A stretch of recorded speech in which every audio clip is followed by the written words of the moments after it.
Hello people of the verse and welcome to the channel. This is the Eradicator, and today we're gonna have a little follow-up on yesterday's video in which I was explaining why I was playing Star Citizen every day. One of the reasons why I really enjoy playing Star Citizen in 3.12 is because I believe that thanks to the improved combat missions, it is now much more enjoyable to do some epic multi-crew gameplay, and so this video is thus going to be dedicated about multi-crew gameplay. Today I'm going to review how it is in Star Citizen Alpha 3.12. We're going to talk about what's the good, what's bad, and also what really needs to improve as soon as possible. So are you ready? Let's go.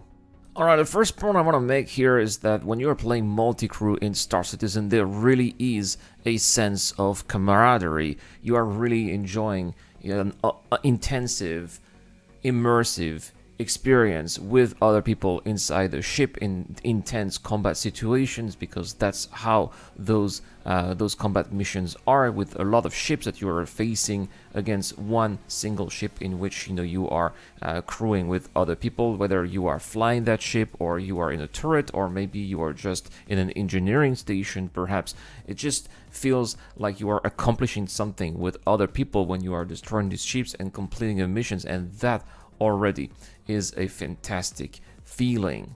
Another thing that I particularly enjoy when I'm multi-crew is that you get to enjoy ships in a different way than whether you are just soloing those ships. Take the Mercury Star Runner, for example. Well, sure, you can fly that ship solo from place to place, you can trade, you can eventually fight because it has a turret in the front, but it really shines when all the turrets are occupied, especially sometimes you let someone else fly your ship, you are in a turret. It's a totally different experience. You get also to coordinate yourself. It's very important to communicate as well with other people of your party or if your ship, so that, for example, you say, hey, there's a I cannot see the target, can you rotate the ship so I can get access to it, can get a visual, things like that. Getting coordination, proper coordination with your crewmate is also very important. And it's just good to have a little bit of variety. It changes the routine that you may eventually establish with your own ships, and you get to see the game in a different light, and that, I think, really brings to you some fresh gameplay, some fresh experiences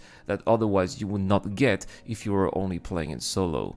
Now, I spoke of the Mercury Star Runner, but of course the Mercury Star Runner is not the only ship that truly benefits from multi-crew gameplay. I'm thinking of other ships like, for example, the Carrack, which I'm entering here. If you are flying a Carrack, you don't even have access to any guns, so if you want to get into some combat situation in the near capital ship, it's best to have at least a crew of 2, so that you can have the 2 side turrets available. Ideally, a crew of 3, sorry. Ideally, a crew of 5, including yourself, so that you can have all the turrets, the 4 turrets of the Carrack, ready for combat, and so that then you don't really have any blind spots, because this is also something that I found, with those bigger ships, including some of the smaller ships as well.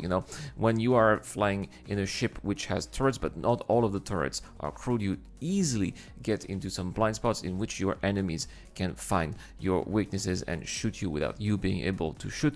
So that is also something you need to take under consideration. I would say that the best crew for a middle-sized ship like a Constellation or a Retaliator, or obviously a Star Runner, would be 3, right? So you can have yourself flying the ship plus 2 turrets.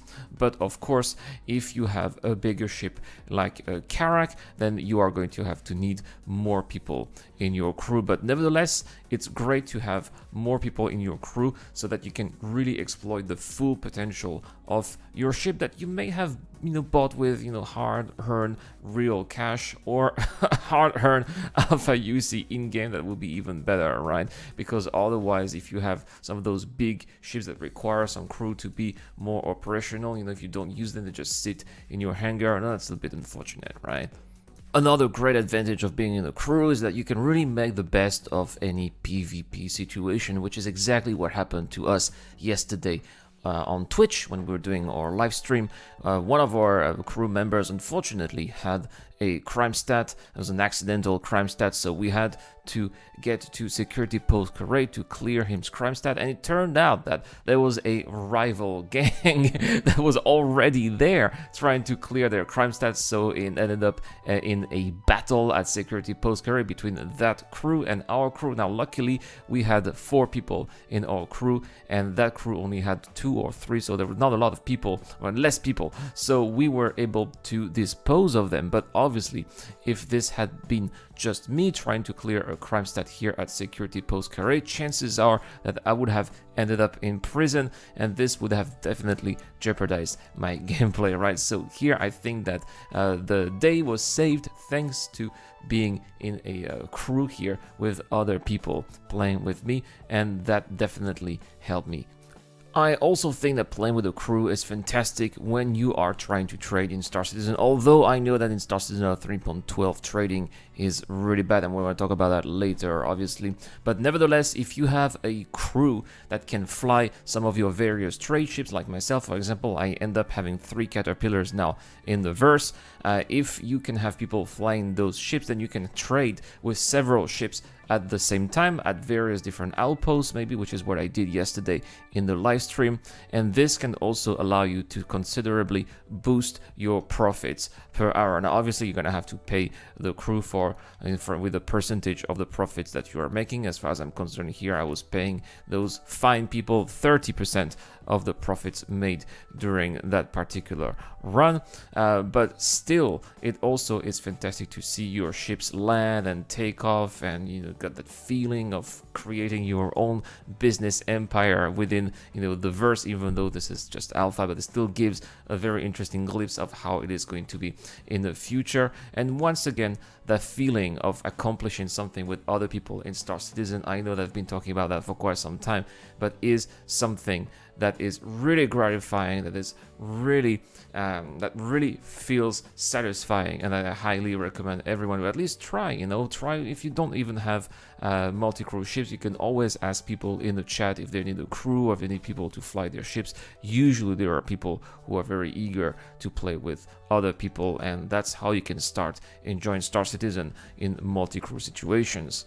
Alright, now let's talk about what absolutely needs to improve in Star Citizen regarding multi-crew. And since I was talking about trade, I do not recommend right now having some trading parties in Star Citizen Alpha 3.12 because trade is very broken at the moment. There's not enough supplies, you can't sell anything. So I mean, even within one ship, if you have a caterpillar, you can't sell anything. So with 3 caterpillars here, I really had a lot of trouble selling all of my cargo. I even ended up buying a lot of aluminum because that was the only thing that was available at the outpost, and here at Lorville I was not even able to sell the aluminum, and as a result I paid my crew with an estimated profit that I would make, but I probably made less money than I was expected there. So not really a good situation right now. If you want to be trading with some of your friends, you should really try to do something else like combat, for example. But even if you are doing some combat, you will encounter some issues as well. And one of the worst issues that we are encountering, that we did encounter in combat, was desync issue, especially when we were flying the Star, but not just the Star, it also happened in the Karak. For some reason, when we were entering the turrets and then the ship was then moving, we ended up just being ejected out of the ship, which was a really big problem. Now, luckily, it only happened once, and then we get back, when we got back in the ship, got back in the turret, it did not happen again. But that was a very weird bug, and hopefully, I mean, luckily, we were not flying at high speed, but I can only imagine how this would happen. Let's say if ships were flying at full speed at over 1,000 meters per second, then you know, we would end up 10 or 20 kilometers away from the ship, and we just waste a lot of time trying to find our various crew members. Nevertheless, still again was an opportunity to have some camaraderie and some epic moment, when the pilot of the ship was looking for the lost crew that was ejected. Still, this is not intended. This is again something that CIG needs to fix, and luckily we were just a bunch of experienced players. We know that this is now found that bugs are meant to be happening, but I can only imagine how fresh players are going to think, you know, what those fresh players are going to think of Star Citizen if they experience those bugs. That is not going to give them a good taste in the mouth. And there are more and more new players here playing the game. It's very important that they also provide the community, provide the project with good word of mouth, and no, that's not gonna happen if those bugs keep on happening. Next, there's also the law system that needs to be tweaked a little bit. Yesterday, unfortunately, when I landed here at Aita, my Mercury Star Runner decided that it would fly away because of the wind. Now, very interestingly, the Mercury Star Runner flew away because of the wind, but the wind did not make me fly away. So there are some problems here with the physics in Star Citizen that the devs also need to fix.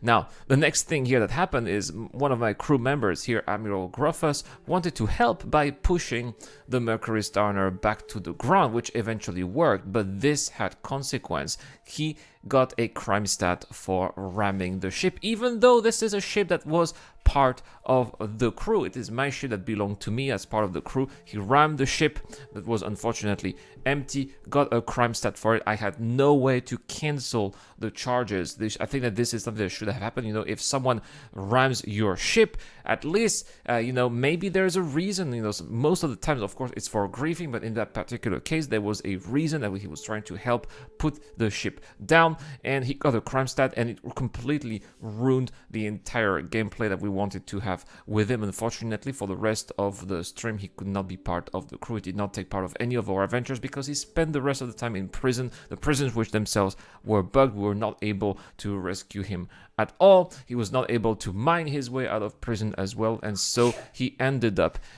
he ended up leaving the game with a bad taste in his mouth. And I totally understand. I would also have been very infuriated and also disappointed if this had happened to me. And this is also hopefully something that is going to change, something that the devs are going to work on, giving the ability to press charges if you are being pad rammed, so that you can, you know, the rammer can get the crime stat or not, because sometimes it may be intentional and done to help instead of actually griefing.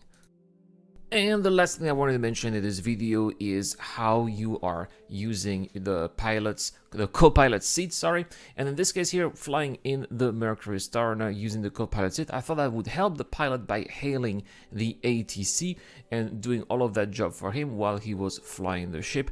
And unfortunately, there was just no way for him to know which pad was assigned. I had to tell him actually by voice, could have done it by chat as well, but I think that it would be a good idea if CIG could help implement a common HUD for both the pilot and the co-pilot, so that they could work together in getting the ship to fly the way it is being intended to fly in a multi-crew ship. Because the problem here, when I was flying, when I was co-flying this Mercury Star Runner, was that when I called the ATC, the pad was assigned to me and not to the pilot, which is why he didn't know which pad he was supposed to fly on. Now, luckily here on a station like Port Olisar, it is possible to see the pad numbers because they are right in the middle of the pads themselves. But if this had been a rest stop or an orbital station, there would have been no way for the pilot to know where to go, unless I would have had to guide him, you know, visually tell him where the marker would be, because he would not have been able to see